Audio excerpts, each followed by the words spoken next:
السلام علیکم۔ اپنے آج کے آرٹیکل کے ساتھ آپ کی خدمت میں حاضر ہے حیات خان۔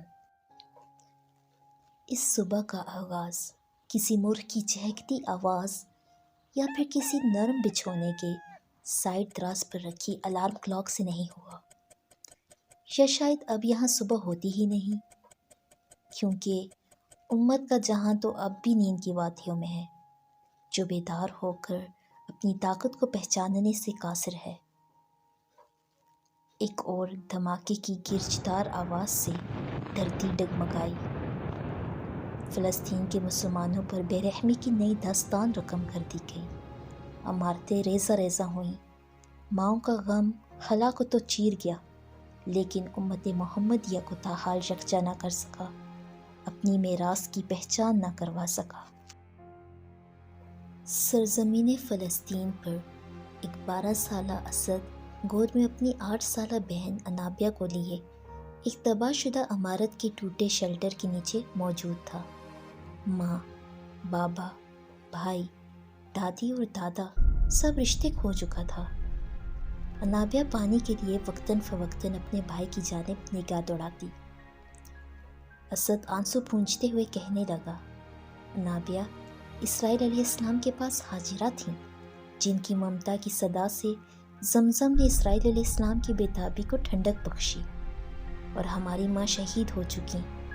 ہماری حالت کربلا والوں سے مختلف نہیں، لیکن ہمیں مقام بدر کے مسلمانوں کی مانند توکل سے لڑنا ہے۔ ظالموں کے پاس اس وقت بھی زیادہ طاقت تھی، مگر مسلمانوں کے ضمیر زندہ تھے، اور موجودہ پل میں مردہ ضمیر والے لوگ اکثریت میں ہیں۔ ایک لمحے کے توقف کے بعد وہ پھر سے کہنے لگا، انابیہ، اللہ کے در میں دیر ہے اندھیر نہیں، ہماری فتح ضرور ہوگی۔ چلتی گولیوں کے شور میں انابیہ سہم گئی۔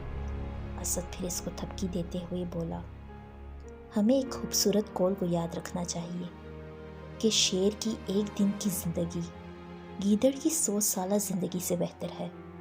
موت تو اٹل ہے، پر ہمیں مسکراتے ہوئے اس شہادت کے جام کو قبول کرنا چاہیے، کیونکہ اس کا ساقی ہمیں بہترین میخانے میں جگہ دے گا۔ انابیہ، ہم خوش ہیں کہ ہم بے ضمیر موت کا ذائقہ نہیں چکھیں گے۔ کیا میری بہادر بہن خوش ہے؟ انابیہ نے ہاں میں سر کو جنبش دیتے ہوئے بھائی کا ہاتھ تھاما اور ایک سوال دہرایا، کیا اقوام اسلام اس پل خوش ہیں؟ اسد مسکرایا، یہ ایمان فرد کی جنگ ہے بیا، جس کا ایمان مسجد اقصیٰ کی حفاظت کی ضمانت دیتا ہے، وہی فتح پا گیا، اور جو ظالموں کے خوف سے جہاد سے ڈر گیا تو ایک بزدل موت اس کے نصیب میں ہے۔ دن بے بسی کی کیفیت میں گزرنے کے بعد شفق کی سرخی پھیلنے لگی، بارش کی بوندیں آس پاس بکھری شہداء کے جسموں کو دھونے لگیں۔